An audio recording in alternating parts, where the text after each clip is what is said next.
And the Romi has already taken the place to chair this session, so I don't have to invite him. I'll begin by introducing Ram Rahman, who needs no introduction. But still,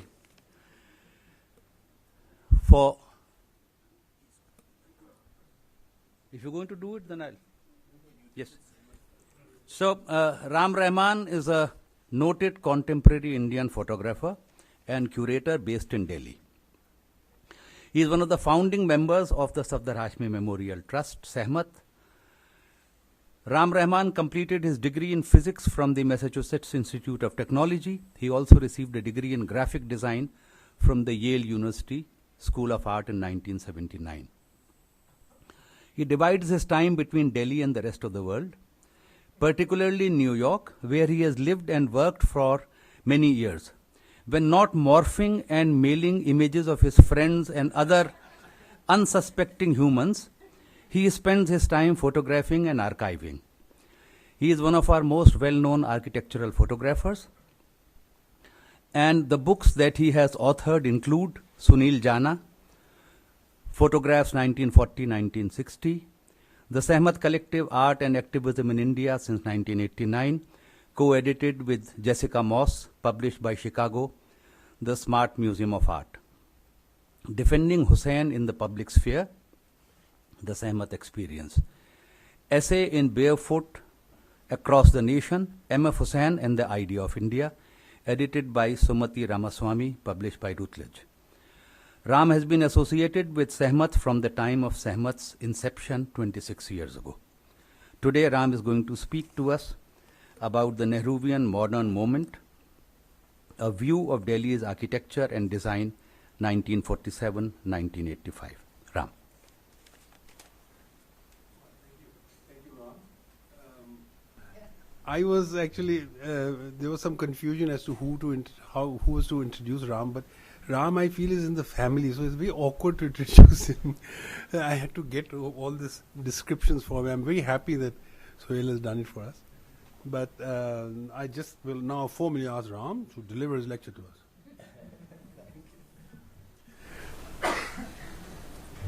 I think we get the lights off.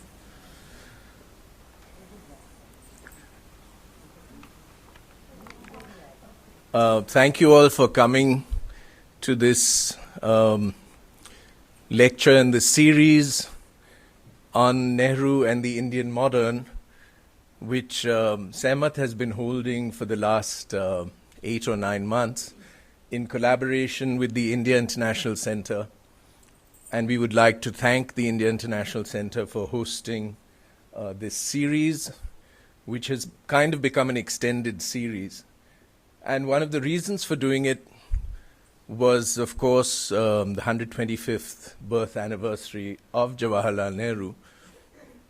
But given the circumstances that we are living in now, in how histories are being rewritten, including modern histories, we felt it was very important to look back at somebody like Nehru in a broad sense. Many of I feel a little awkward being in this series because we've had people like Professor Irfan Habib, Professor Yashpal, Professor Akil Bilgrami, and of course Romi, Khosla, amongst many others. I'm not a scholar or a professor or a teacher. I'm basically a photographer with a little bit of interest in modern histories. This talk actually was constructed and delivered last June at the Museum of Modern Art, and it was a closed session for the curators, and that was primarily on the history of Delhi's modern architecture seen through its photography. But I've expanded it a little bit for the audience today to get a little more specific, since many of you know many of the details in the sense that people in the US don't. I'm not going to apologize for the fact that some of it is actually going to be fairly personal as a narrative, because it does link into the larger theme. And I'll begin with my father, whose centenary this year it is. I had forgotten that. He was born in 1915. He was one of the first Indian students of architecture in the United States in the mid-1940s. He went on a West Bengal government scholarship to MIT and graduated in 1944. There were just a handful of Indians studying in the US then, and that connection actually becomes quite important in the narrative of what happens in Delhi. His very big influence was Walter Gropius, who was actually teaching in Harvard. Gropius, of course, exiled from Weimar, Germany, the great Bauhaus teacher, and became a big influence in the Boston area, both at MIT and in Harvard. After he graduated, Gropius got him work in New York with Konrad Wachsmann, Marcel Breuer, who were both Bauhaus products, which was another huge influence on my father. And then he comes back. This is actually, this is just a little aside for New York, because this is him performing in my grandmother's troupe at Little Carnegie in New York. He was very good looking, as you see. He had a good body. He could play the flute, but had absolutely no rhythm. He ran away with my mother, who was 15, from high school, and they had actually met in Vijay Lakshmi Pandit's dinner in New York. So my father had actually got to know Mrs. Pandit quite well in New York through her daughters, who were at Wellesley when he was at MIT. He came back to work for the West Bengal PWD in 1945-46. B.C. Roy was the, I guess, chief minister, governor, whatever you called it in those days of Bengal. Chief minister. And he, for a very young architect, he gave my father this project, which was his very first project, which was a memorial to Gandhi at Barakpur on the ghats of the Hooghly. This was the very first memorial to Gandhi built after Gandhiji's assassination and was completed in 1949. It's called Gandhi Ghat. Now, this was quite unusual because my father had a very strict Bauhaus training for very functional, straightforward buildings, had studied engineering. He knew concrete work very well, which had not been that widely used, especially in Bengal. And he made this design combining temple shikhar, an Islamic dome, and a cross form, which was the big concrete vault on the stairs, with little detailed references to Frank Lloyd Wright, Eero Saarinen, etc. So already there's a bit of the modern and a bit of the reference to tradition, but being done in a completely modernist language. This image, which became the iconic image for the lecture series, was made by my father at the opening of Gandhi Ghat. And the reason I'm beginning with my father is because, there's this whole debate of what exactly was Nehruvian modernism. This term is bandied about. In my father's case, there was actually a very direct relationship between his practice and the figure of Nehru, and I'll elaborate on that a little bit. Nehru came here. He had never met my father. He saw the monument at the opening and he reacted immediately. He loved it, and he asked from the podium, he said, "Who is the architect?" And my father never forgot that, because he said there were very few people who used that word, architect, at that time. Because of the British engineering systems across India, the railways, military engineering services, etc., people who built buildings were commonly called engineers, and in fact many of them were engineers. So the fact that somebody would use the word architect surprised my father. He met Nehru there. Nehru asked him his background and immediately said that we need people like you in Delhi, in the capital, and that you must shift to Delhi right away. It took a few years for that to happen. In the meantime, my father was a very keen photographer, and you'll see some of his photographs, many of which I'm showing today for the first time here. This is his, he loved photographing himself and us and his wife. This is on a self-timer in his office in Calcutta. You see him here with the models of Gandhi Ghat in the back, the new Secretariat building, which I'll show you shortly, and also the Komagata Maru Memorial, which was built in Baj. Now already he's building these memorials, one to Gandhiji, one to the Komagata Maru. So his practice already got linked to memorials of the national movement, figures of the national movement. So that, nationalism kind of got embedded in him very early on.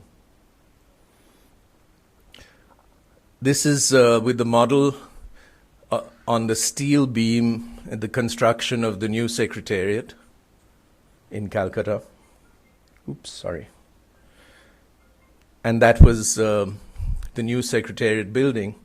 And you see it next to the old colonial architecture. So this was B.C. Roy.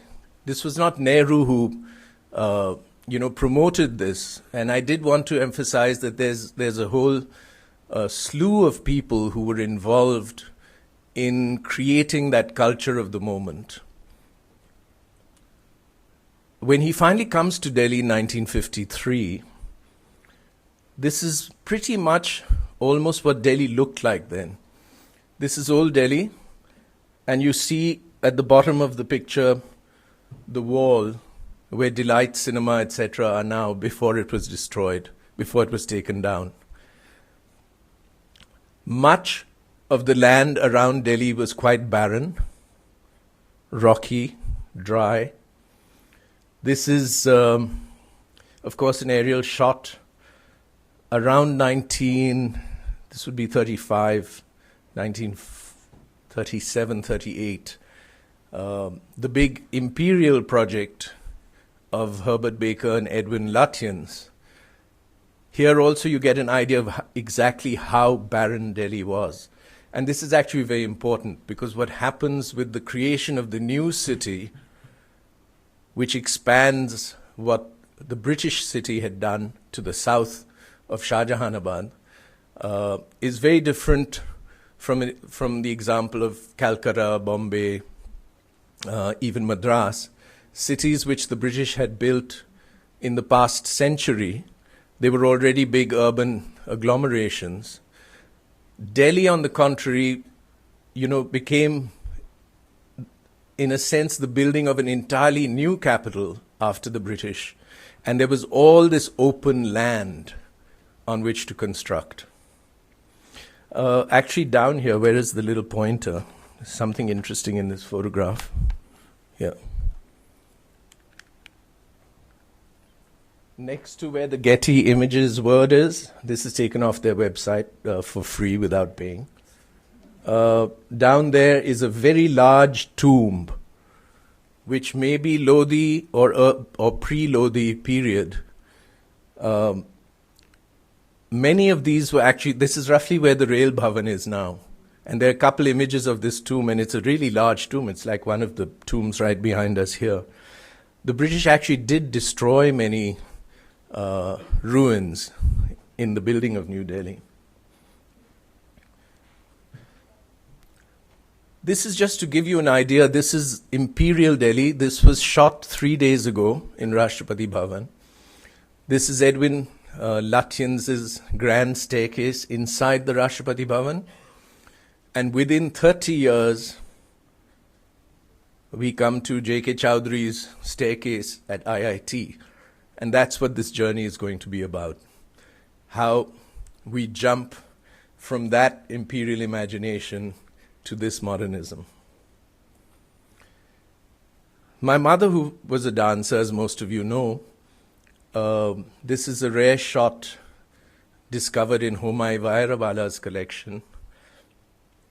There are many shots with Nehru, but this is a particularly nice one. In Rashtrapati Bhavan. This is actually in the Ashoka Hall. That's my mother on the left. That's Roshan Vajifdar, Mulkraj Anand's sister-in-law, next to her. Next to Jawaharlal is Yamini Krishnamurthy. And between Yamini and Roshan, in the back there, is Yamini's younger sister, Jyotishmati, who was a great, great singer and kind of vanished. Both my parents were very much part of that Nehruvian culture. They had moved from Calcutta to Delhi, as did many of the figures that I'm going to talk about today. The only school of architecture in Delhi at that time was the Delhi Polytechnic, which started in the early 1940s. From that, it merged with the School of Planning and became the School of Planning and Architecture really in the 1960s. Bombay, of course, had the JJ School, had been training architects before. And some of that culture of Bombay's training you see in Delhi through the architects who worked for the PWD then, Joglikar, etc., the National Museum, some of the other buildings like Shastri Bhavan, Rail Bhavan, the Supreme Court building, which were being built then. But coming to Delhi, one of the very first things that my father got involved with, which is in the beginning of 1954, was the International Exhibition on Low-Cost Housing. This happened on the grounds where Pragati Maidan is now. And this is quite a remarkable booklet. Again, I'm going to read a couple texts that were written by Jawaharlal Nehru, who in our family as a kid we knew as Panditji. And my parents had become very close to him, both my father as an architect and my mother as a dancer. And he really generated this culture of interaction with artists, architects, in his home, in official meetings, including people bringing people from outside India. A text from the end of that essay in the housing catalogue. I have mentioned many matters which might appear to be beyond the scope of an exhibition on low-cost housing, but I do not think they are outside their scope. A house is not merely a place to take shelter from the rain or the cold or the sun. It is, or should be, an enlargement of one's personality, and if human welfare is our objective, this is bound up with the house. Indeed, changes in housing in other parts of the world have effected social revolutions in the community.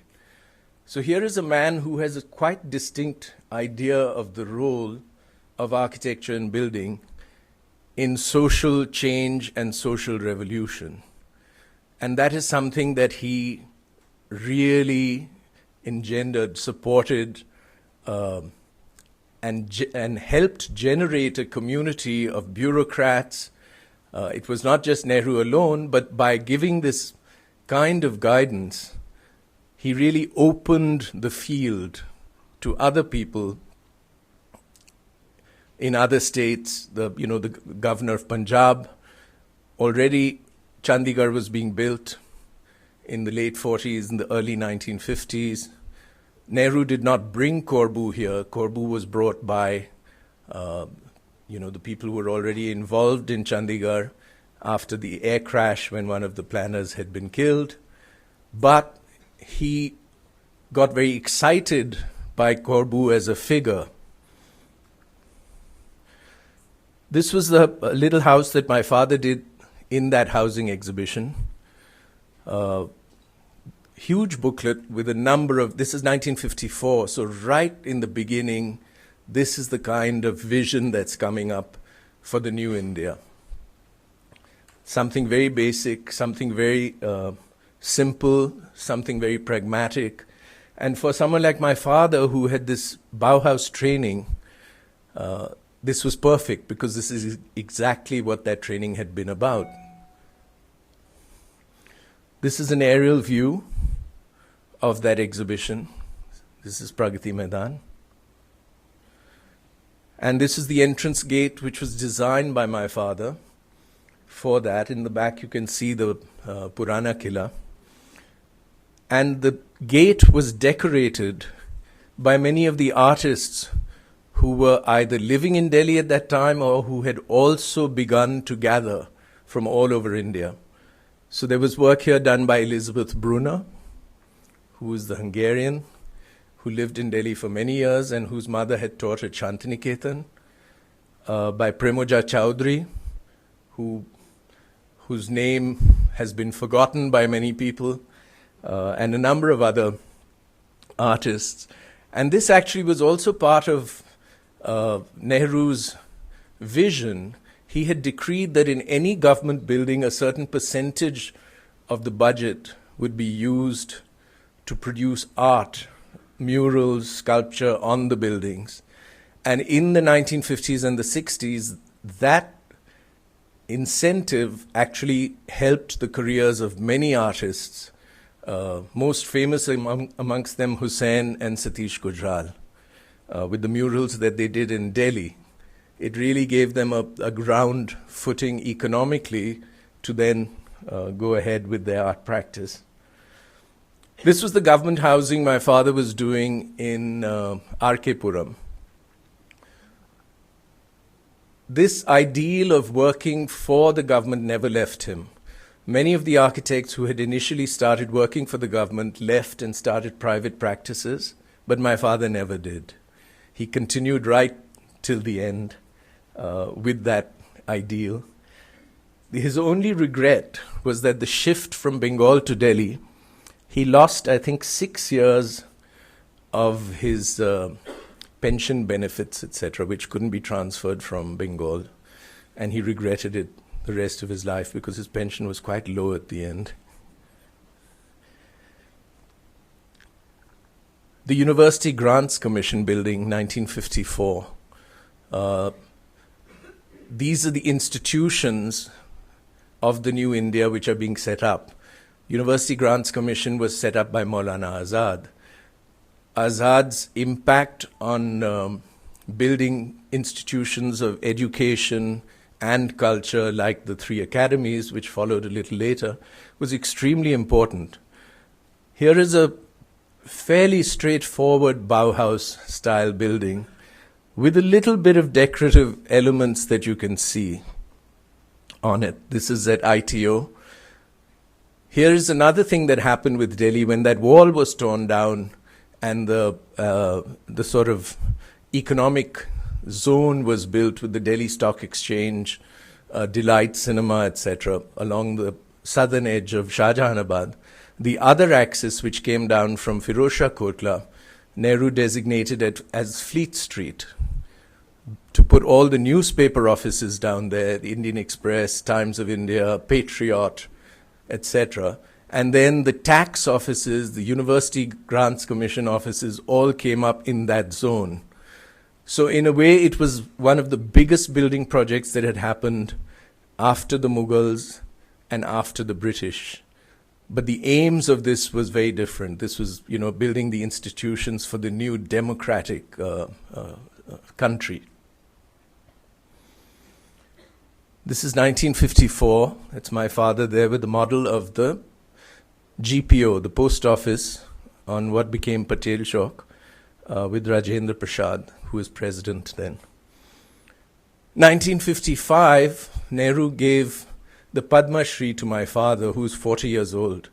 And you can imagine what a thrill that was at that time for someone who's 40 and has just, embarked on a career. It was the same year that Nehru was given the Bharat Ratna.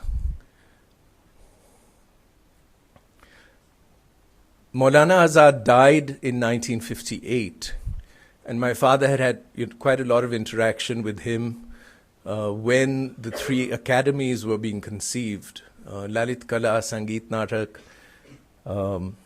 and Sahitya. This was the tomb. Nehru asked my father again, because of Gandhi Ghat, he asked him to do the tomb for Azad, and he loved this tomb. What my father did, it was an amazing site between the Jama Masjid and the Red Fort. The land was still quite clear and open.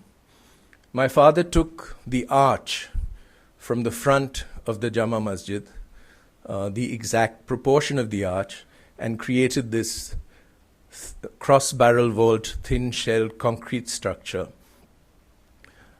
which was fairly abstract to fit in with the constructions on either side.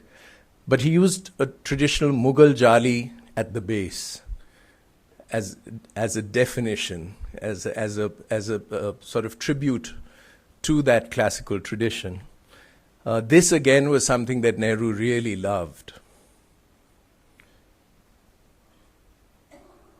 1959, there was a major seminar in architecture held by the Lalit Kala Academy at Jaipur House. And here there was a very, very long address given by Jawaharlal. This is a time when all the architects from around India, many of whom are very young, many of whom have returned from England, from the US at that time. Achyut Kanvinde followed my father at MIT, at Harvard, but also worked with Gropius. Kanvinde graduated 1947. Charles Correa graduated 1955, MIT, Bombay-based. But all these architects, Pilu Modi, gather for this seminar on architecture in 1959, and Nehru kind of gives the guiding principles or his philosophy of what the new Indian architecture should be at this seminar. I'm going to read, see if I can get this light on, yeah.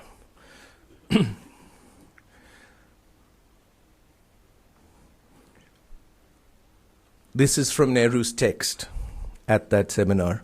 I think Milton once said that show me the language of a people, and if I do not know anything about that people, I will tell you what they are, whether they are brave or timid or adventurous, creative or not. The language, of course, is the most subtle medium of a people's thinking. So also architecture and all the creative arts. They are really not something outside yourself. They represent something that is inside us. Either we have that in us or we have not. If we have not, well, you produce a copy of what other people have done. Architecture is influenced by a number of considerations, but apart from those considerations, architecture, like all creative arts, is influenced, if I may use the word, it is often used and misused, by the life forces of a people. If they have that vitality in them, it comes out in painting, in architecture, in poetry, in literature, in everything they do, in life itself. If they have not got it, then they are just pale copies of human beings, without the vitality of human beings, and naturally their arts are pale copies too, and that is basic. You cannot produce by any school course or college course the life force of a people. That it is there, or it is not there, or it may gradually grow. And quite apart from that basic consideration, architecture certainly depends on climate, it depends on functions, the functions of the people living in those buildings or looking after them have to perform. It depends on the state of technological growth, that is to say, in the material we use, and obviously on the state of scientific and technological growth, and so on. So that's a very, very clear statement. There's another remarkable piece at the beginning of his essay when Humayun Kabir, who was, I think, Minister at that time of Culture, had talked about early temple architecture, and Nehru makes a very clear statement about how he finds the temple architecture extremely oppressive. Sorry I didn't bring the quote, but it's just a few sentences, and he actually says that I find the temple corridors in the south extremely depressing and dark. I do not like the dark. I like light and I like air. And that's quite a strong statement to make. By the way, people sitting in the back, there's space in the front. If you're sitting on the floor, please come in the front. You can see better, and there's a lot of space in the front.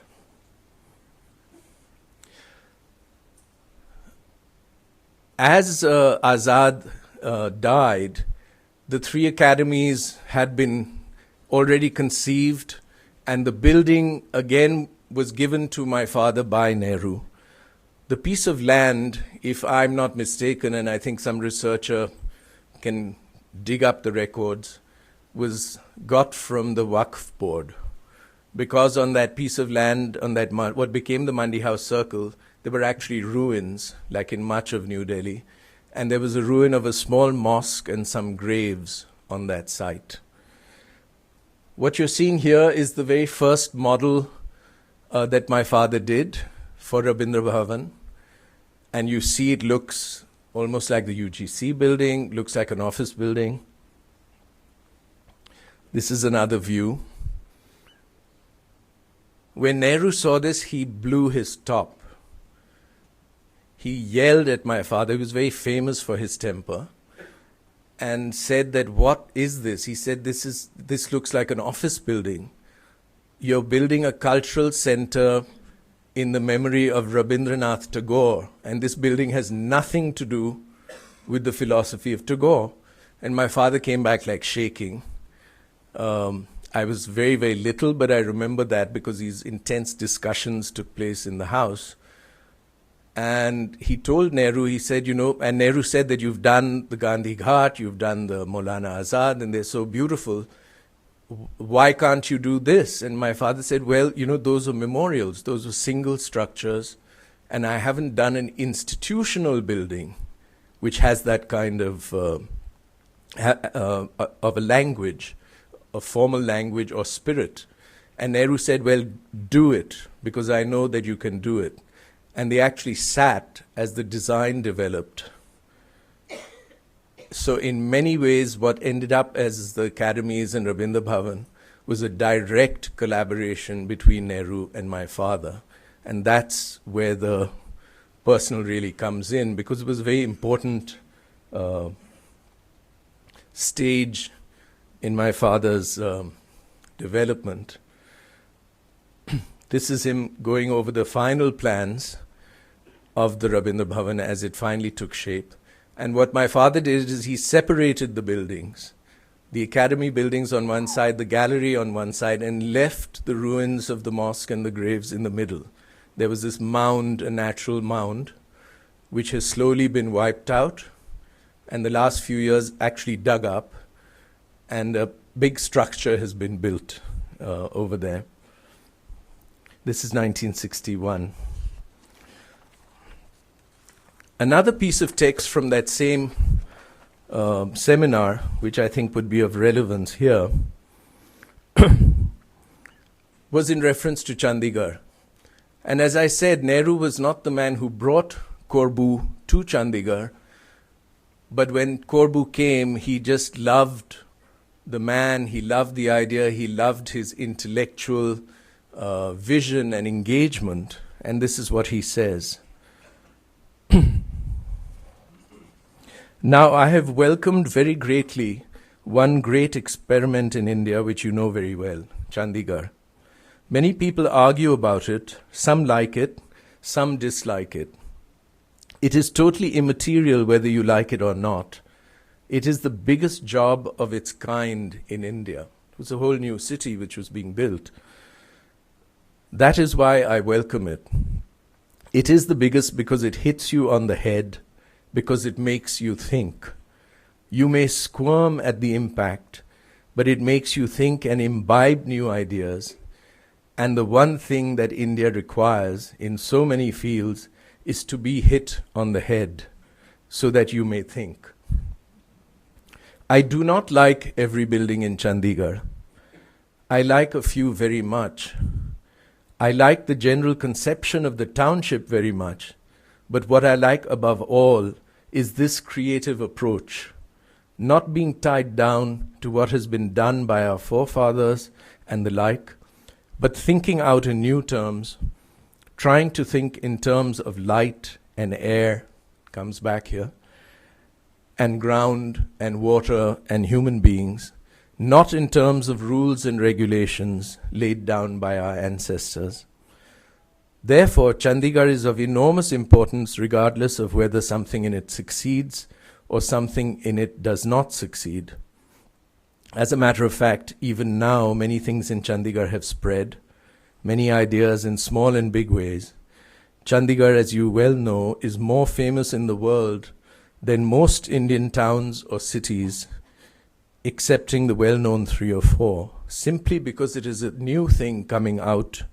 It is a thing of power coming out of a powerful mind.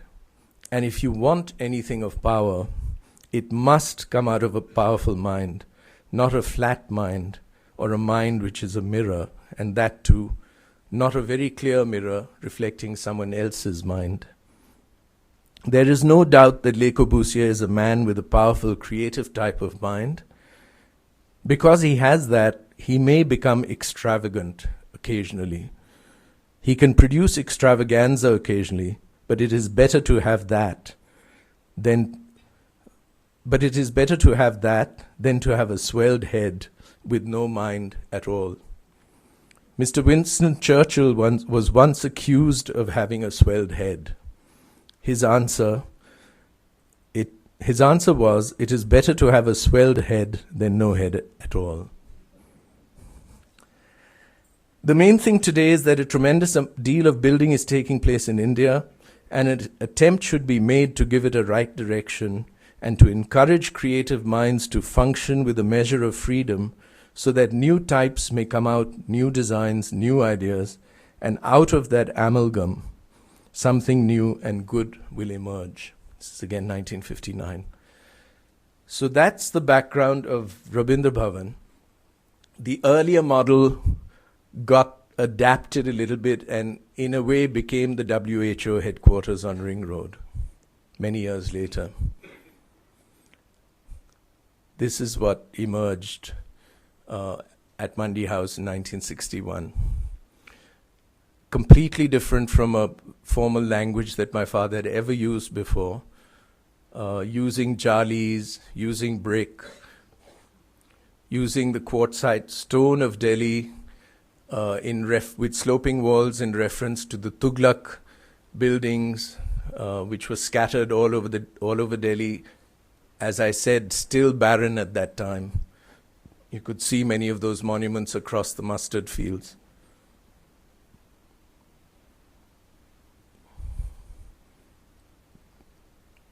Very simple, straight lines. He used fire bricks. Very different from what Corbusier was doing with exposed concrete in Chandigarh. Architects like my father, like Joseph Stein, who designed the complex next to this is of course the new building, were not using exposed concrete. They were using materials, local materials, stone facades. Stein really pioneered the use of grit finishes, which he felt would last longer and last better. So here were architects who were really looking at local materials and how to use them.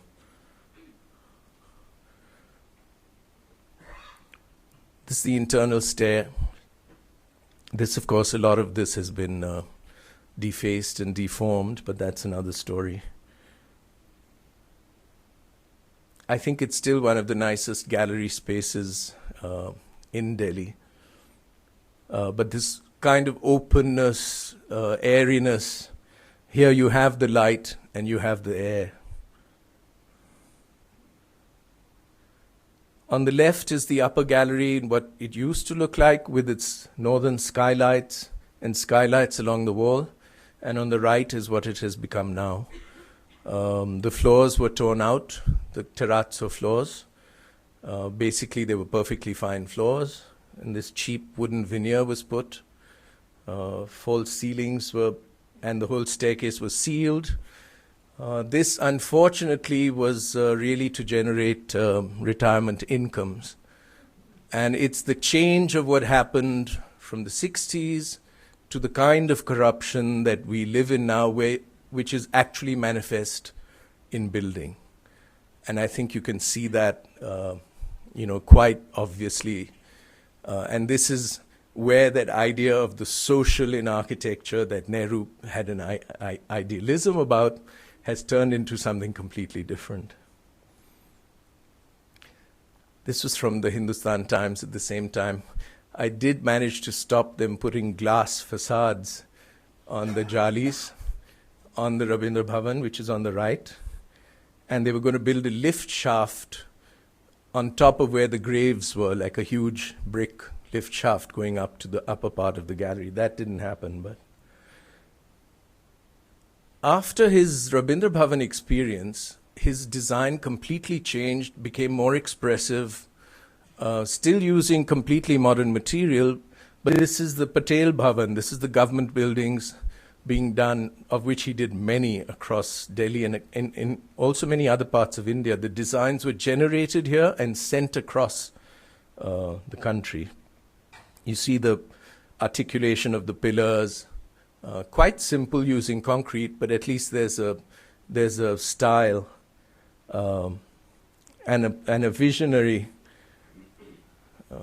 use of material for fairly simple structures. This is the Curzon Road housing, Unktad flats, staircases. You'll see a lot of staircases where the architects really go a bit wild. And that was the state of the staircase a few years ago, which was here just a question of maintenance, not any other willful destruction, but just... And Nehru had talked in that text about how we maintain our buildings again. This was also a staircase in the clubhouse of the Curzon Road hostels. And remember, this is a fairly simple government building, but look at the structure and the use of steel and cantilever in this stair. This is what they used to look like, the Curzon Road hostels. This is the stair from the other side. And the center is what the stair has become now. The color shot. This is actually one of my favorite pictures of my father's. This is taken from Azad Bhavan, which is the arch that you see and the auditorium on the left, designed by Achyut Kanvinde. And in the back is my father's Indraprastha building, the tax office. Now here are two products of Walter Gropius, two major students of Gropius. And I love this picture because this is a kind of tribute in a way to Gropius. That's the income tax, the Indraprastha Bhavan.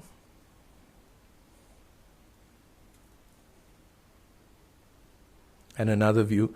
This is before Hussain did his mural on the side of this building. As I told you, those mural projects really gave an economic base to many artists at the time. Now, the architects at that time, particularly for someone like my father who's working in the government, we actually didn't have materials, hinges, light switches, door handles, which were, practical or well made. And my father, since he'd studied engineering, was trying to, come up with ideas of making something simple and cheap. And he came up with these locks, which you see all over India now, which was a multifunction lock, which had a handle. You could put your own lock on it. It could be used on the left or on the right. It was very cheaply made with one piece of flat metal which was pressed, one rod which was bent, and a few little welded parts. This was done for the UNCTAD flats. So this is the kind of invention that many architects or designers at that time had to do because of the resources which we didn't have at the time. And it led to great invention in design. This is Nehru's funeral, 1964. And as I said, my parents, for them, Nehru was like a demigod. And, he would, as I said, bring these people. He brought Roberto Rossellini to India to make film. He would get my parents home to have dinner with Pier Paolo Pasolini and Alberto Moravia, who were traveling through India at the same time. So there was a sort of cultural renaissance, which was very linked to the modern. And when I see Nehru actually supporting the modern movement, someone like Corbu, who comes out of the modern movement in Europe, I still find it a bit surprising because, he grew up in Anand Bhavan, living then in Teen Murti, etc., in this very anglicized British colonial culture, which is what he grew up in England also, in his own education and in his own language, his English language. So I find it very remarkable that someone like that supported and propagated this totally modernist vision, which was not English, actually. There were a few English practitioners like Maxwell Fry and Jane Drew who also worked in Chandigarh, but it is surprising. Nehru's funeral for us was very important, and for me this symbolizes in a way the end of that era, because in the back, this is shot from the top of the School of Planning and Architecture building at ITO. And in the back, you see the construction of the Indraprastha Bhavan happening. And further back, you see the WHO building under construction. So Nehru's body is going past that modern India, which he had envisioned. And that is us at the window of the School of Planning. That's my mother, my cousin Zarina, my sister Sukanya, and my nanny, my ayah, Chand Banu Bibi, who was from Dhaka. They're all in white saris, as you see. I'm in a colored shirt with dark glasses.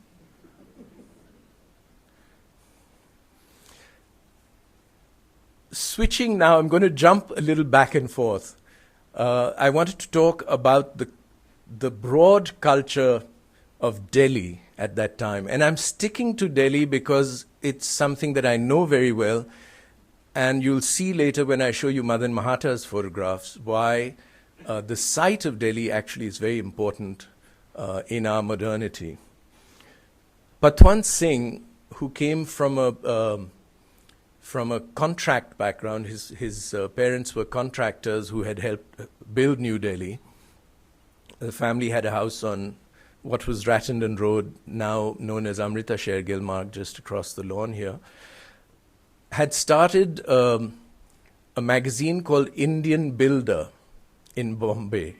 And it was a magazine for the building trade and the contractors trade, and had ads of, tiles, taps, water tanks, etc.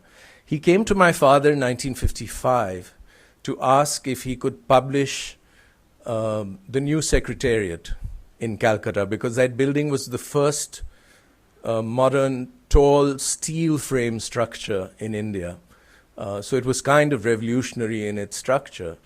And he came to our house in Sujan Singh Park, and my father met him, liked him. He was a very lively Sardar.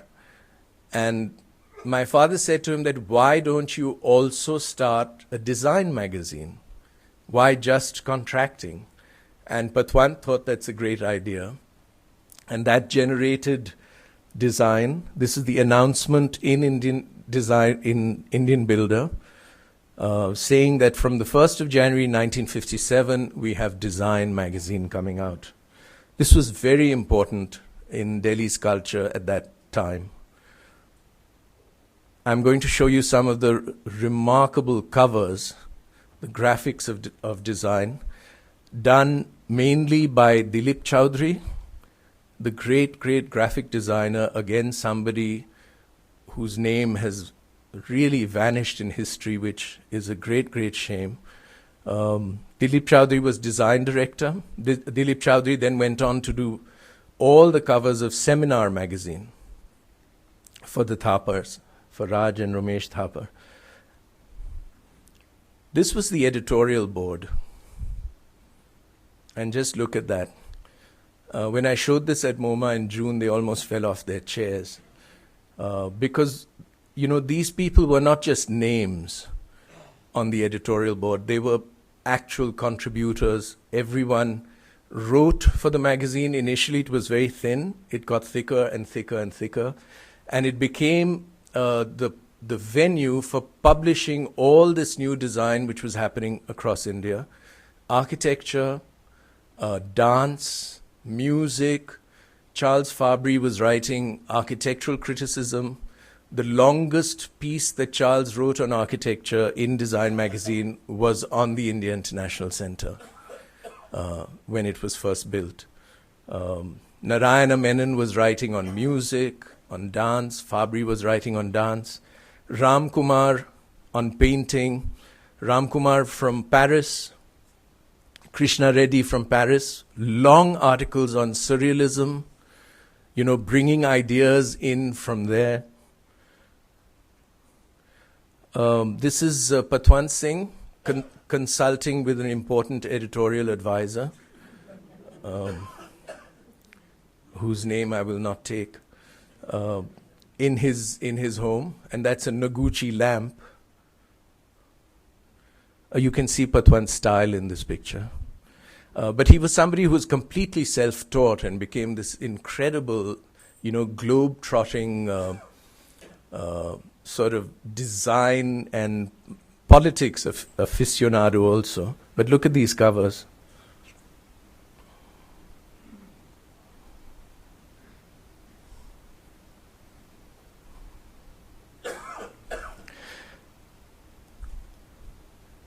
This is a Satish Gujral painting, actually. This is from a mural that he had done in Pierre Jeanneret's Gandhi Bhavan in Chandigarh. This is a detail from that mural. Article on the furniture by Pierre Jeanneret. This is 1958. And this article is by Jeet Malhotra, the architect who worked with Jeanneret and Corbu in Chandigarh for many years. And actually is again somebody whose work really needs to be looked at again. Also did some of the most stunning photographs of Chandigarh, of his own buildings, of Jeanneret's buildings, of Corbu's buildings, many of which were published either in Marg or in Design magazine. Jeanneret really connected with India's culture, and he became very close to my father. He lived here till 1965 in Chandigarh. And in many ways, my own feeling is that he had a bigger influence on Indian architects than Corb. He worked a lot with local materials. He was fascinated by the Newar, the charpais in Punjab. He came up with these very simple structures for chairs, for tables, very inventive, which now sell for huge amounts of money in Christie's. Many of which, these chairs, the originals, by the way, are sitting in Patwant's house across Lodi Gardens in case anyone has a truck and wants to break in at night. This is Design Magazine with the lost mural of Satish Gujral on the facade of the Odeon Cinema in Delhi. Some private entities also gave artist commissions inspired by what they were doing in the government buildings. Satish had done murals for the Railway Bhavan, the Northern Railway Bhavan, and this really gave Satish his footing because he set up these kilns to do ceramics for these murals. And of course, with his background in mural seeing and studying under Siqueiros and the mural painters in Mexico, he was well versed in that mural culture. Article on textiles by Riten Mazumdar, another very important figure in design at the time. Riten had come out of Shantiniketan, was a student of Nandalal Bose, was there at the same time as Subramaniam, Krishna Reddy. Riten went on to Europe, worked with Marimekko, came back to India and did extremely important work with block printing, silk screen printing on fabrics, but reached into our local weaves, our local traditions, our local dyes, but became very inventive with using typography and texts in his textile designs. Much of this was published in Design Magazine. Oops, sorry. Slide I recently found of my photograph of Riten's house, designed by Charles Correa. Tiny little plot towards the Qutub. And you see on the wall back there, silk screen. Riten used coins, the typography of ancient Indian coins, images from Mohenjo-daro, etc. So really looking back into our traditional cultural roots, but making something very inventive through textiles, through carpets, through rugs. Article on Nelly Sechna's textile work, wall hangings. This is just to give you an idea of the kind of culture that was developing at the time, which really cut across fields. Delhi blue pottery was set up at the same time. This is a cover of Design Magazine done by Luc Durand. Luc Durand, who's still alive, lives in Montreal, came back to India after many years, was a young Canadian architect who had become very close to Pierre Jeanneret. Luc designed the upper floor of Patwant Singh's ancestral house. Amazing design, which is these very simple concrete barrel vaults across the roof of the older colonial building below. That chimney hanging fireplace was designed by my father, and around that are all the Pierre Jeanneret originals. In the back is a huge tapestry done by an Australian girlfriend of Patwant. This is given by Pierre Jeanneret to my father. It hangs on my wall. This is the original model for the hand monument by Corbu in Chandigarh. And it's something that I've grown up with. And that's on the back. So Ratan Singh, the modeler, is well remembered. That's Luc Durand. And that's the lobby of the Sheila Cinema. And this is quite recent. This was about 2 or 3 years ago, shot by me. Now, the Sheila Cinema was designed by my father in 1961. This is exactly the same time as Rabindra Bhavan. But because this is a private building, he couldn't actually practice privately, so this was done sort of quietly for his friend, Mr. Kaushish, who's the owner. And as my mother used to keep complaining about these little private commissions, that my father would get paid in bottles of scotch. But here, because this was an entertainment center, it was the first 70 mm cinema in India, he really went to town and had fun. I mean, he could become really expressive. And he brought in Luc Durand, who, by the way, was also roommate of John Bissell for a while in that early period, 1960, 1959, just when John was setting up Fab India. And that will also come into the narrative. That's Sheila Cinema. This is exactly what it looks like now, by the way. This is one of the best preserved pieces of that time.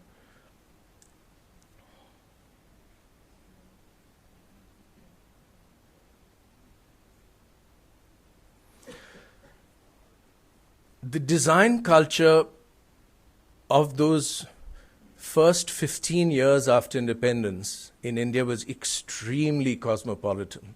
It was extremely self-confident. You saw that editorial board of Design magazine with the kinds of figures who had got involved, many of whom were traveling to India, had spent time here, who were making work here. This is Philip Johnson. This is photographs taken by my father. Philip Johnson, the architect, who my father took to Chandigarh in 1965. But these are the kinds of people who are coming in and out of India and, dealing with Indian architects on a completely equal level. There was nothing about us being a, third world country, etc. There was this supreme confidence of the new nation. Of course, we had limited resources, but there was this incredible fervor of imagination. That's also Johnson in Chandigarh by my dad. There's a whole series of pictures. I'm just going to show you a few. And this is 1969. This is Buckminster Fuller and Joe Stein at the zoo, which was also designed by my father, in front of the Purana Killa. This was after Bucky Fuller had delivered his Nehru memorial address, over which I had a big fight with him because I was studying physics at that time, and his whole Dymaxion concept of the structure of the universe, which was based on hexagons, I argued with. I said that that's not quite what I believe or what I've been told. He had a hearing aid in his pocket, so you had to yell into his pocket. Marg magazine, of course, was the other very important cultural resource, but even though the name came from Modern Architectural Research Group, actually didn't do very many issues on contemporary architecture. This was one in 1965, which kind of wrapped up what had happened in modern Indian architecture up till that time. And the cover, of course, is Chandigarh. But the inside I thought I'd show you is a feature on the India International Center. And the great thing about Marg was that, like Design magazine had these amazing covers. The interiors of Design were quite simple. It was letterpress printed at the Statesman Press. This, with Dolly taking control, had an amazingly inventive interior graphics, which was wonderful at the time. Using tracing papers, handmade papers, offset, and look at how they present the IIC here. Just a little aside, since part of the next part is really going to be based more on photography. Shunil Jana, whose work many of you have seen, I've given lectures on it. But this is the other Nehruvian India, the temples of modern India, which are coming up in Bengal, Bihar, Orissa. And I'm going to show you just a few of the pictures that Jana made, because these are kind of iconic images of that modern India being built.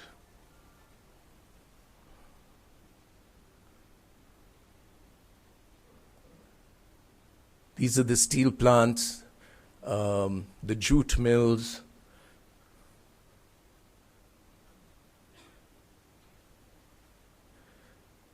Inspired by Margaret Burke-White, who had photographed industrial America before she came to India and became close to Jana.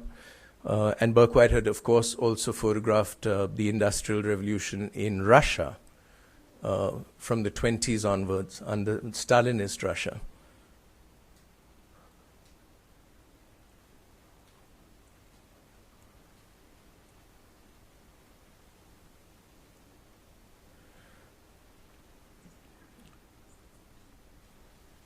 Madan Mahata, who died last year, I had done a big exhibition of his architectural work.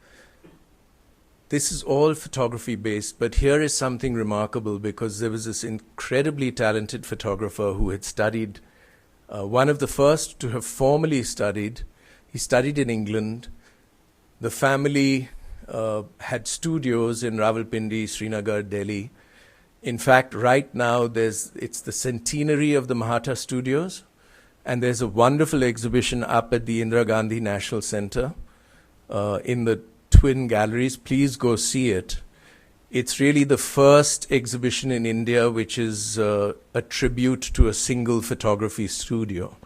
And it is all the uncles, the grandfathers, the brothers, all their work, beautifully put up. And many of the pictures that I'm going to show you now are actually up there.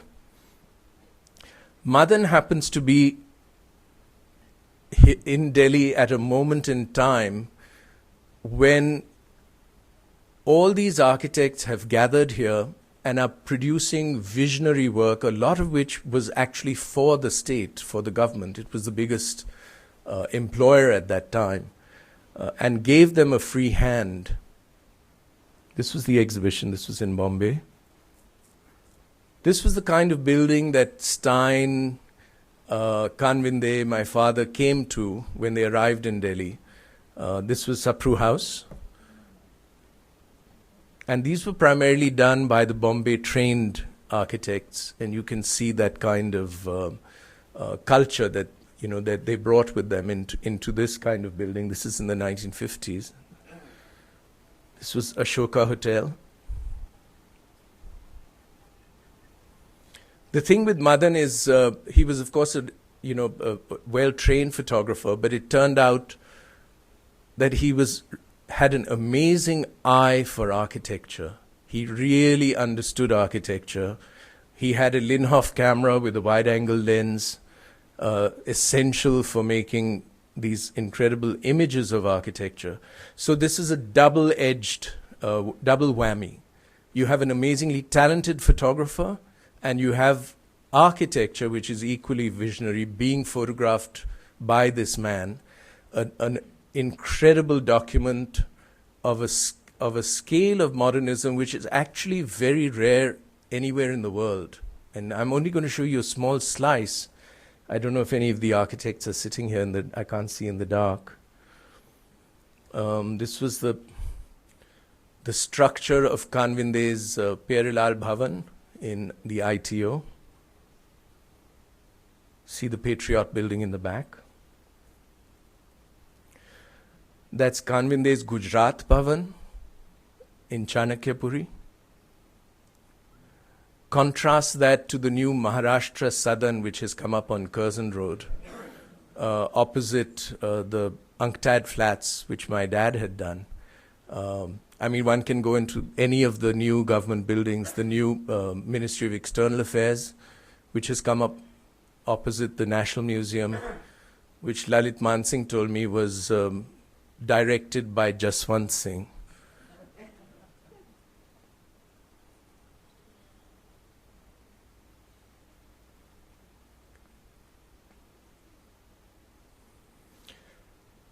One of the very remarkable ensembles of buildings in Delhi was J.K. Chowdhury's IIT.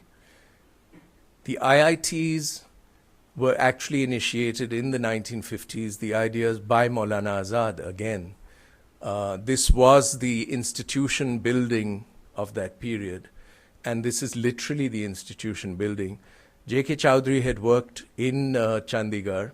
He brings that training, that vocabulary, that language of exposed concrete, etc., to Delhi, but he really makes it his own. There's a language, a formal language that he develops, which is very lively and very wonderful, and ideal set for Madan to unleash his eye.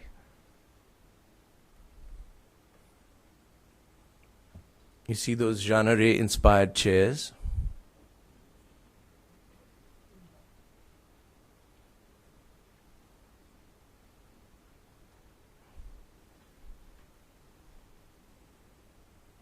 The staircases, as I said, you'll see the architects really go wild.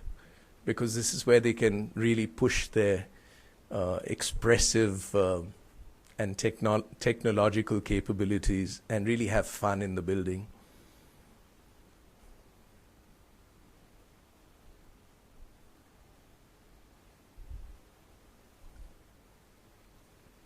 These are the lecture halls. Quite remarkable. And this is an amazing photograph by Madan, because this is shot, I'm always fascinated by why he shot it from here. It's shot from under the handrail. So he actually, he looked, and he didn't shoot it from above the handrail at human height. He actually went down on his knees, and he found this view to make this image, which to me is quite remarkable, because he really captures a sense of space, of light, of material, and of relationships.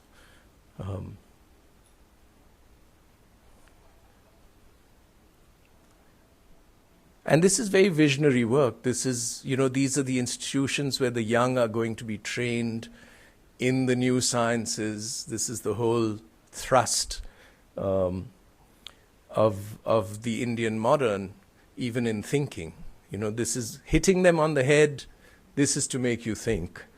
This is Shivnath Prasad, who actually never worked with Corbu, but was possibly the most sort of Corbu-esque architect in Delhi. And this, of course, is the Shri Ram Center, which is a theatre center for the arts. And you see, this is while it was being built, but it's already being used. There's a little board there for a play by Yatrik. Joy Michael. Now, this is the amazing thing about Madan. He was commissioned to make these pictures for Mini Boga.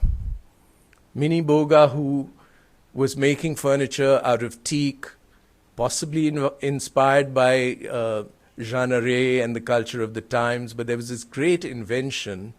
We didn't have a huge furniture industry. You couldn't sort of walk in and buy sofas and chairs and things.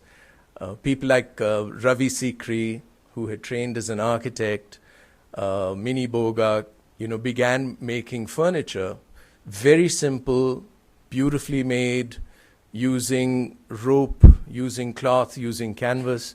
This photograph was supposed to be a sort of publicity picture for Mini Boga's furniture. But hanging on the wall in the back are Riten Mazumdar's wall hangings with his Bengali script experiments. That's John Bissell on the left. That's Shona Ray, another name who is forgotten, very important in the handicrafts movement. And that's Bharti Sharma lounging on the dari, which has probably been made by John in Panipat. Now, John Bissell came to India, worked with the Ford Foundation, ended up, of course, living here and set up this incredible institution called Fab India. My top is Fab India today, but my bottom pajamas are from Madhya Pradesh Emporium. The Fab India ones don't quite fit me. But John's whole ideal was to work with handloom. This was inspired by people like Kamla Devi Chattopadhyay, who had set up the handloom, HHIC, the cottage industries, Emporium. And this is such an important part of the culture of Delhi of the time, which is quite different from what's happening in, say, Ahmedabad or Bombay or Calcutta. It becomes quite Delhi-specific, along with these buildings. I remember, the Cottage Industries Emporium, a very exciting event was when Sushila Jairam came up with these mannequins which were covered in jute cloth. So this was like a very exciting happening, that these were kind of, handloom mannequins. And my mother, rushed us all to see the new mannequins in Cottage Industries Emporium. This was the kind of culture of that moment. This is Riten Mazumdar in his house, and these are all Madan Mahata's photographs, by the way. So Madan in a way becomes the repository of a cultural document also. This is a house designed by Charles. I showed you my little slide of it before, which was in color. This is Achyut Kanvinde in his own house. And it's amazing that Madan captured some of these architects in their own homes. Again, beautiful photograph, you know. And that's Ram Sharma in his own house. And you begin to see the vocabulary which is happening in these homes. The use of white painted brick, exposed concrete for the ceilings, kota stone for the floor, either Mini Boga or Ravi Sikri furniture. I think here it's Mini Boga again. Riten Mozumdar cushion covers. I mean, you could hop from house to house and almost, you know, exchange the furniture, the textiles at that time. It was a very, you know, Delhi was a small city. Remember, I showed you those barren expanses, and the design culture was also quite small but very intense, and there was an incredible back and forth and to and fro. That's Raj Rival's own house.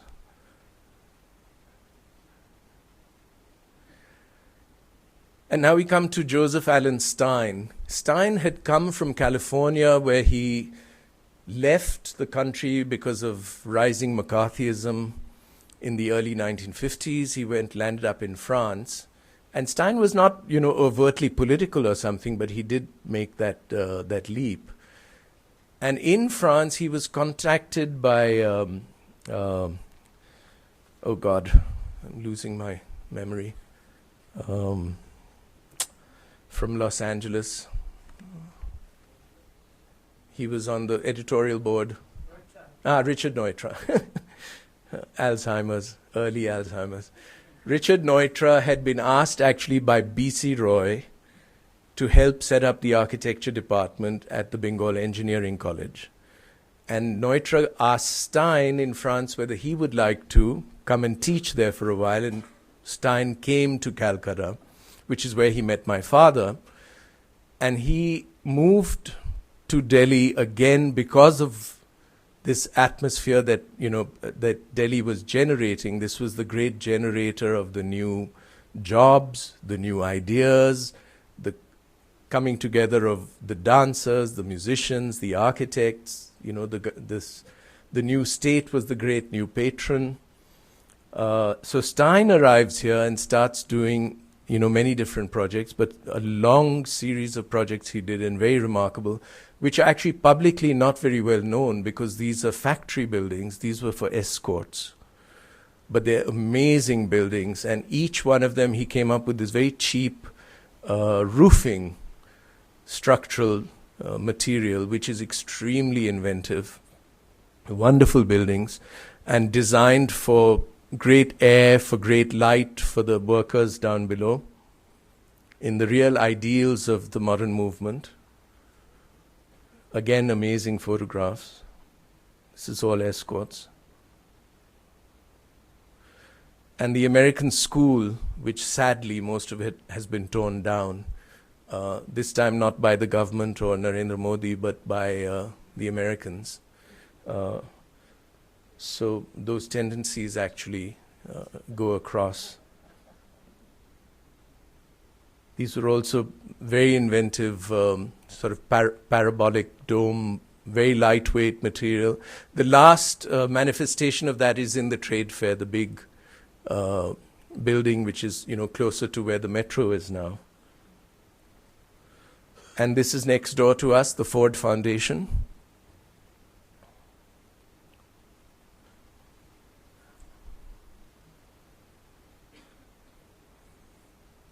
That's Joe Stein coming up the stairs, and that's Madan Mahata's shoes. So wonderful photograph, that's there.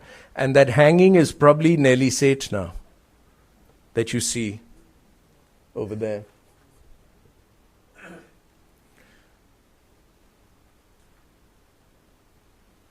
These cushions are all covered in Fab India fabrics. This is also Ford Foundation. And that building, of course, is the IIC, before its additions and its second floor. And this is what the lounge originally looked like.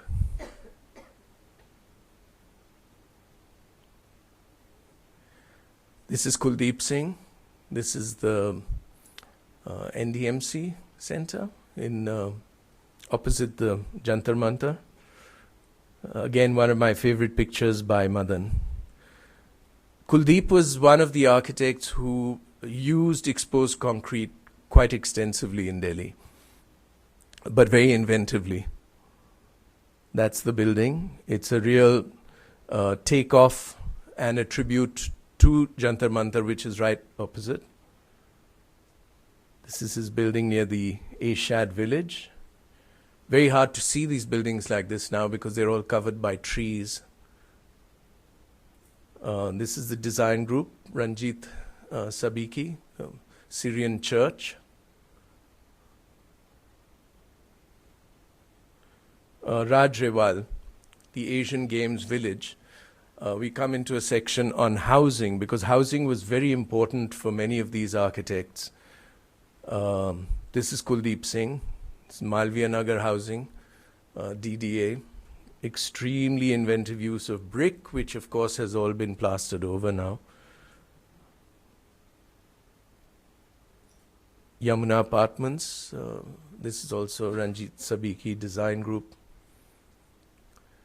Housing became a very important part of the work that all these architects had done in Delhi.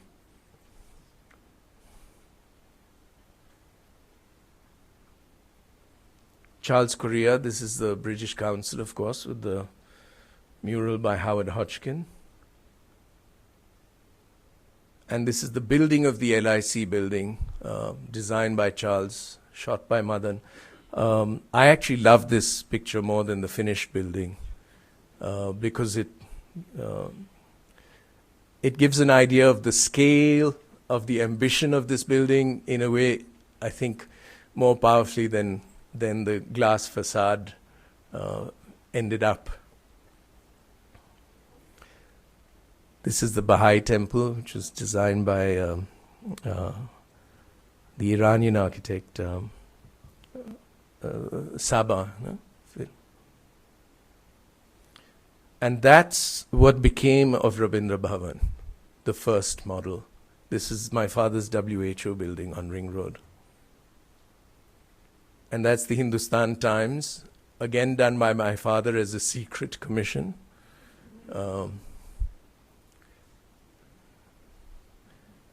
And this is Raj Rewal. Now, Rewal actually had designed this building to be an exposed concrete structure. Many of the buildings that Rewal built took many years to complete because of how government finances took their time. So by the time this building finally came up, this is the state STC building, State Trading Corporation on Janpat, he decided to clad it with sandstone, which is what he had started doing, which was again a reference to the Mughal buildings of Delhi. And I do remember, by the way, many of these buildings that you're seeing here were engineered by Mahendra Raj, who's equally great as an engineer and one of the great engineers of the world, actually. This is Jaspir Soni, one of the exhibition buildings in the trade fair. This is 1972. And then we come to Raj Rewal's famous pyramid, the Asia 1972 buildings. This was quite a remarkable, this is of course under construction. This was initially thought of as a space frame, and of course it couldn't be built in steel because we didn't have enough steel. So Mahendra Raj engineered this to be done in literally hand-poured concrete. Now here is this high-tech building which is being built fairly simply, fairly crudely by hand. And this is where that incredible design invention happened because of your limited resources. There was, as I had said earlier, many of these architects really pushed their design imagination because of the limits that they had to face. And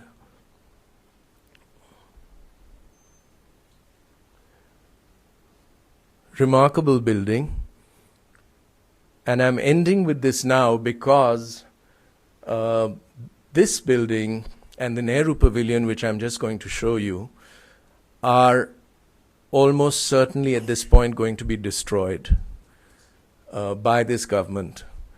That piece of land has been handed over to some Singaporean firm to make an air-conditioned conference center. Now, you know, we're sitting in this city. The government has just withdrawn nomination to UNESCO done by INTAC for World Heritage. Here we are sitting in a city which has some of the greatest medieval monuments in the world, the great Mughal architecture, the great imperial British Delhi, and then what I'm showing you is an incredible modernist. And I'm just showing you a little bit because this is what we were able to show at the Photo Ink Gallery run by Devika Daulat Singh 3 years ago. And luckily I managed to persuade Madan to do this exhibition of his architectural work because he kept asking me, he said that, you know, who would be interested? And I said, Madan, just listen to me. And the time was right because digital technology helped us, you know, resurrect some of these old photographs. Devika Daulat Singh had opened this beautiful gallery and was, you know, enthusiastic about doing this exhibition. So it all happened at a time when it was right, and I'm very happy I was able to do it before Madan passed away. I did have to run and get many of these negatives back from the architects because he started handing them off, saying, well, you know, what am I going to do with all this?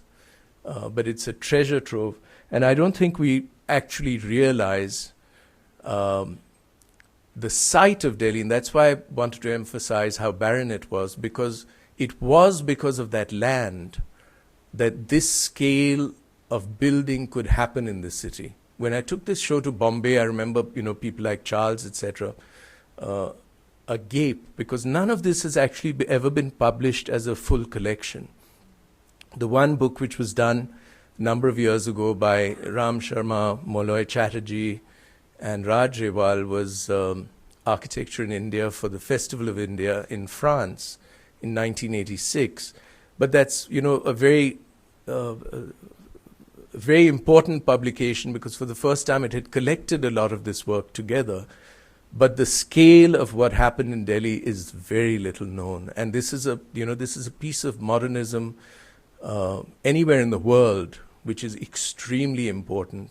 And we are already losing much of this. This is the Nehru Pavilion. And this is going to be the first which is going to be attacked. This was built as the permanent home for the famous exhibition done by Charles and Ray Ames after the death of Nehru in the 1960s, which traveled to many parts of the world. It was a visionary exhibition, partly based on Jawaharlal Nehru's discovery of India, but also on the new India afterwards, the emergence of the new modern nation state. This was a underground pyramid building with exposed concrete, which is still up there, and I suggest all of you go and pay your last visits before it is gone, because other than Aurangzeb, Nehru is the other main target of the powers that be right now. This is the upper part, the outside of the Nehru Pavilion, and there is going to be a big petition, etc. And when the lights come up, I'll ask all of you to raise your hands if you would support this petition. But I think the days of petitions are far gone. Coming back to that funeral shot, which is the end of that Nehruvian era, and then two pictures of ghosts of Nehru. This is a photograph I took a few years ago at a costume party.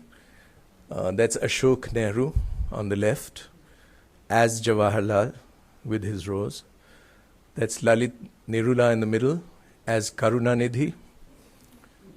And Bernard Imhasli on the right as Ottavio Quattrocchi. So that really encompasses a broad history. And then last, a Nehru that I found in Gol Market, actually in Gol Market, in the building structure of Gol Market. Thank you.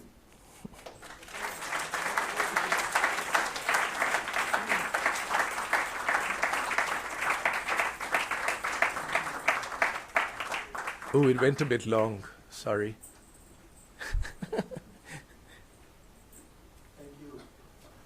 Ram, for that extraordinary filling in of a historical time which has actually never been assembled together.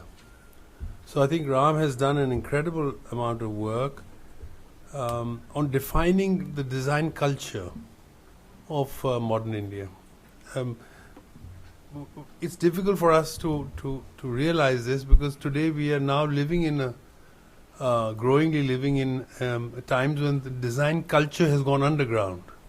It's almost been taken over by corporates and private people working behind closed doors. We see a certain relationship between designers and the ideal of India and the people who are ruling India. And that has completely disappeared. So I think that what Ram has showed us is incredibly valuable. We don't have so much time for questions, but certainly if there are any comments or questions, we can have them. Is there a mic? Ah. And please identify yourself. So I'm Sanjay Yadav, a writer. When discussing those, the trade fair buildings, you said they didn't have enough steel. You know, but that can't be used as an excuse. I mean, those who built the Qutub Minar, the magnificent tower, they built it from local materials. And most of the Raj buildings too have been built from materials locally or within India. So you can't use that as an excuse that we didn't have this or we didn't have that. I mean, it's a test of your genius is being able to make a beautiful building from what's available. But I think I don't think it was an excuse. I think that's what he did. But the idea was that he wanted to build a visionary structure, and ultimately it could be built through the inventive use of available material. So I don't think it was an excuse, but it was a, you know, I mean, that's my understanding. I think that Raj is here. He can talk about it a little more. But it was, the idea was to make this very visionary structure on a scale which was quite massive, which would have been maybe easier to do in steel. I don't know, Raj, would you like to elaborate? No, they'll bring you a mic.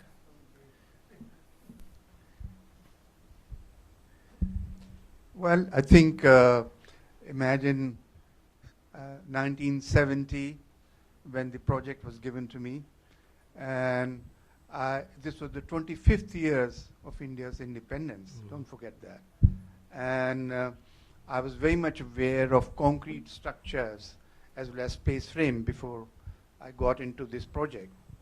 And we had done, I worked in Paris for Michel Ecouchat. We'd done a steel space frame in Kuwait. So even at that time when the project was being done, I thought maybe it should be a wall which should be a sunbreaker and a roof which can be, of course, in concrete. And but it was so much steel thinking going on at that time that it was almost considered sort of a retro project to think of it doing it in concrete. But I thought this is all what we can do. We in fact had no steel at the time. And when I proposed to Mahinda Raj, and I think we should mention the name Dorai Raj, the engineer from the government side. I mean, he said, oh, I'll make a sample for you in the Hindustan Housing Factory for it. So you can really go ahead. So I think that is the genesis of it. And the span of 256 feet was at that time the largest span of any space frame structure, including Buckminster Fuller project of steel dome. And when he came on the site, he was quite aghast. He was quite actually furious. So there's a photograph of myself, Fuller, and Mahinda Raj, the three of us standing. And he started talking first with Mahinda Raj, why we couldn't do it in steel.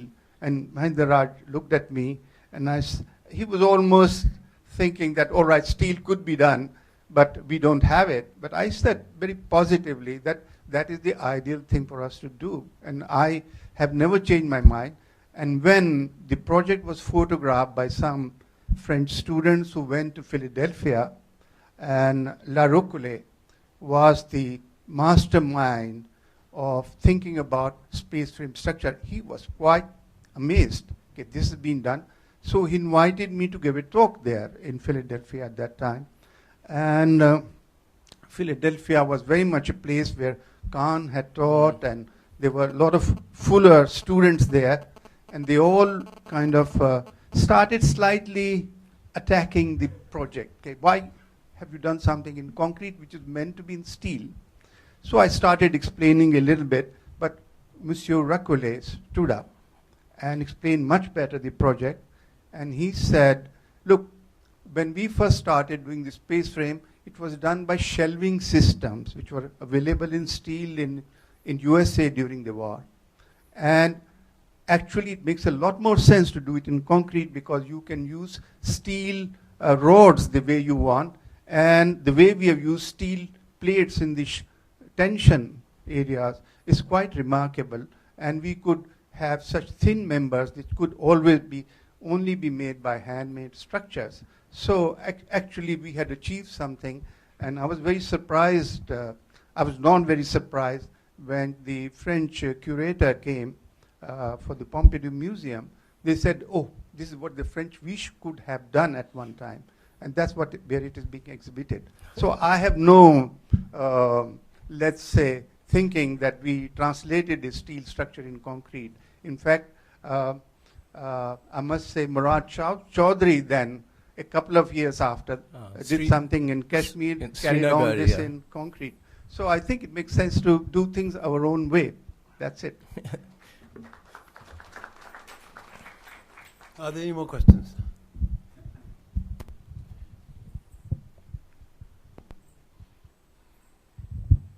Yes, Mr. Ram, the way it is established now, these structures are being demolished very soon. So do you think Mr. Raj Reval or Mahendra, being a architect and the engineer, they have any say to do it, to stop it? Well, I'm sure they're going to make a noise about it, but I think we are living in a situation where the power of money has become more important than the power of culture or of cultural heritage. But I think we're going to try, and more than them, I think we should make a big public appeal, because I mean this is, this, as I said, from what I showed, and when I showed this first, I did a shorter version of this in the Museum of Modern Art, and they were quite zapped. And they said, how come we don't know any of this material? And I said, that's because you only looked at the white people. You only looked at Corbu and Louis Kahn. And I'm not going to show you any of that. And Joe Stein, we don't regard as a white person. This is not just India's heritage. It's actually, in modernism, it's an extremely, I have come to realize more and more. And even in terms of photography, I had mentioned there that Ezra Stoller, who was a great photographer on the east coast of the US, the great architectural photographer who photographed all the modernist buildings from the 1940s onwards. Somebody I had actually met and had great regard for. I saw Stoller's exhibition after the Madan show that I had done here in New York again, and my heart kind of sank. And he's a great photographer, but I actually began to feel that actually those buildings were not as great. And, you know, there's some really visionary work here. And it only hits you when you realize the context. You know, we become very complacent. We forget the cultural roots and we forget that cultural moment. And that's what I've tried to define a little bit here today. And why is it? And I was hoping that this is not nostalgic, but there are lessons in terms of visionary design which, you know, can maybe go down to the younger generation, at least now. Tell us about your petition. Which petition? Oh, I'm just saying that I was going to, everyone who opposes the tearing down of the buildings in the trade fair, please raise your hands. And everyone photograph it. Where is Mahavir? Please photograph. Make sure their faces are documented. So when the police comes for you, yeah. I think, Ram, one of the interesting things about why the period you've covered is so valuable is that India, just after independence, received two streams of architectural culture. One came from America, and that was brought by Stein and Ram's father, Kanvinde. And this was really a part of a continuation of the Frank Lloyd Wright, exploring materiality and constructing in those interesting ways. The other stream came from Europe, which came through Corbusier and came in concrete.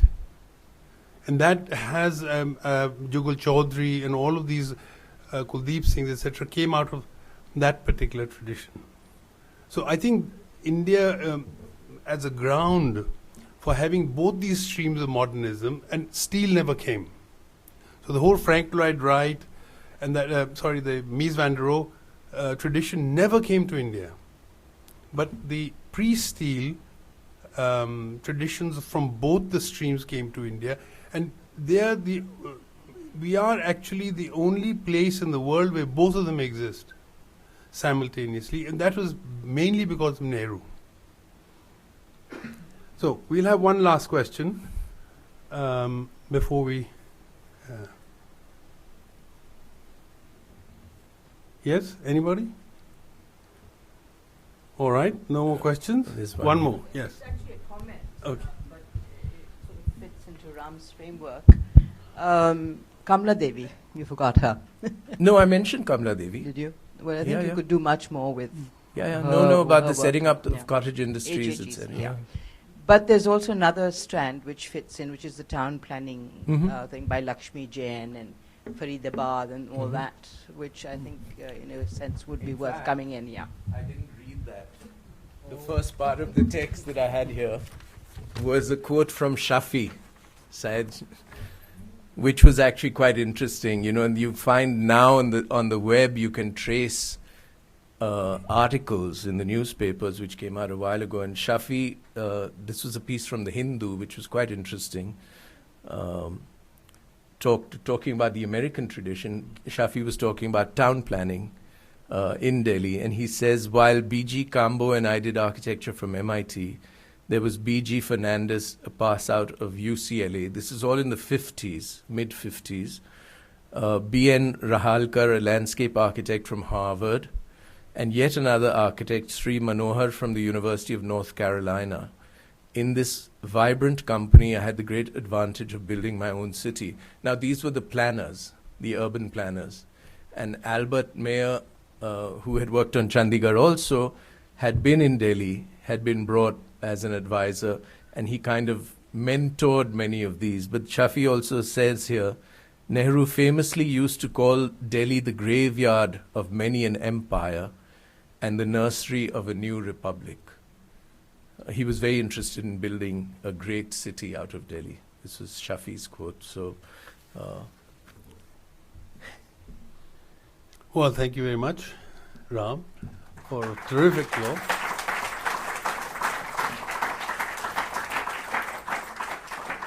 thank you for sitting through an overly long, but thank God I didn't pay too much attention to the time. Thank you. But the thing is, Ram, you were in the dark.